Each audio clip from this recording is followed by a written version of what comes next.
Assalamualaikum warahmatullahi wabarakatuh. Pada kesempatan kali ini saya akan menceritakan karomah Kiai Hamid Pasuruan membongkar kewaliannya seorang sopir. Bagaimana kisahnya, mari kita simak bersama. Wali Allah memang memiliki tingkatan-tingkatan yang berbeda-beda. Salah satu tingkatannya adalah seseorang tidak menyadari dirinya sebagai wali Allah. Namun wali Allah yang lain mengetahui bahwa dia adalah seorang wali Allah. Hal demikian itu pernah dialami oleh seorang sopir yang bernama Muksin, yang ternyata disebut oleh Kiai Hamid Pasuruan bahwa dia adalah seorang wali Allah. Begini kisahnya. Merupakan kisah nyata Muksin, seorang sopir yang menjadi wali. Beliau sebelum menjadi pengasuh pondok pesantren dengan jumlah santri ribuan adalah seorang sopir pribadi seorang juragan di daerah Malang, Jawa Timur. Suatu hari Muksin diminta majikan yang bermukim di Bululawang untuk mengantarkannya ke daerah Pasuruan, Jawa Timur. Majikan mau berkunjung ke kediaman salah satu kiai besar yang sudah kesohor derajat kewaliannya. Sebagai seorang sopir yang baik dan rajin bekerja, Muksin mengantarkan sang majikan menempuh perjalanan sekitar 1 jam.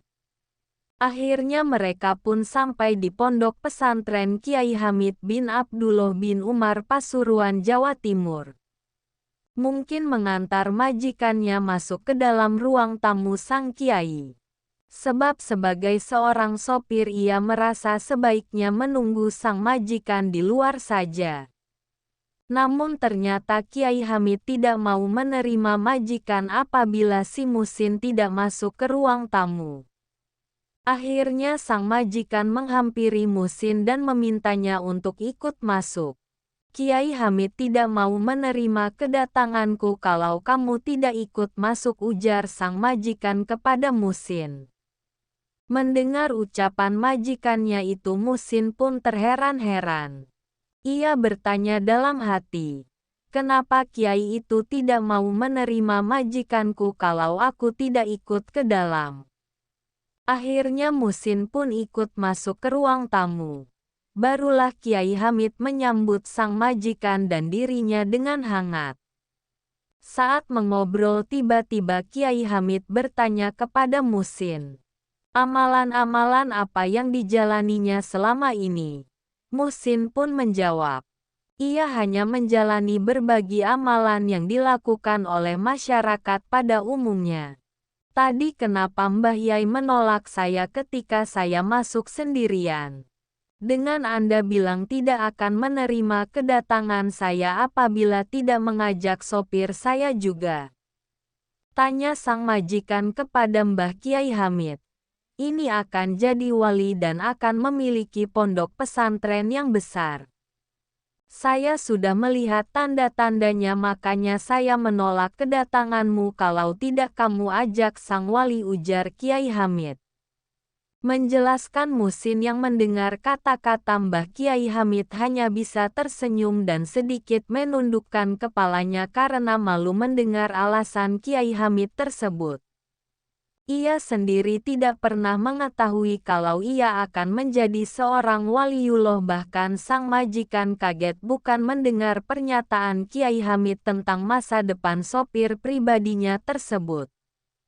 Sejak kisah ini menyebar ke berbagai sudut, maka satu persatu para orang tua mengirimkan anak-anaknya kepada Kiai Muksin untuk belajar agama Islam. Semula hanya 5 murid dan bertempat di musola dekat rumah majikan. Namun semakin lama kewalian Kiai Muksin ini terdengar di berbagai daerah dan akhirnya makin banyak santri belajar kepada beliau, lalu berdirilah pondok pesantren Al-Makfur yang terletak di daerah Bululawang, Kabupaten Malang, Jawa Timur. Setahun kemudian santrinya mencapai 100 orang, lambat laun jumlah santrinya terus bertambah hingga saat ini jumlah santrinya mencapai sekitar 10.000 anak. Rupanya Kiai Muhsin menjadi seorang waliullah bermula dari seorang sopir yang selalu takut kepada Allah dimanapun dia berada dan beliau juga tidak pernah meninggalkan salat. Nah, waktu salib Nabilah Abdus Fahri ketika ditanya oleh muridnya, bagaimana cara mengenal waliullah? Ia menjawab, Allah tidak akan memperkenalkan mereka kecuali kepada orang-orang yang serupa dengan mereka atau kepada orang yang bakal mendapat manfaat dari mereka untuk mengenal dan mendekat kepada Allah. Dimanapun Anda berada, begitulah kisah yang dapat kami sajikan untuk kesempatan kali ini. Semoga dapat memberikan tambahan wawasan dan ilmu kepada kita semua dan semoga bermanfaat di kemudian harinya. Semoga bermanfaat bagi semua orang. Bila ada salah kata saya minta maaf yang sebesar-besarnya. Wassalamualaikum warahmatullahi wabarakatuh.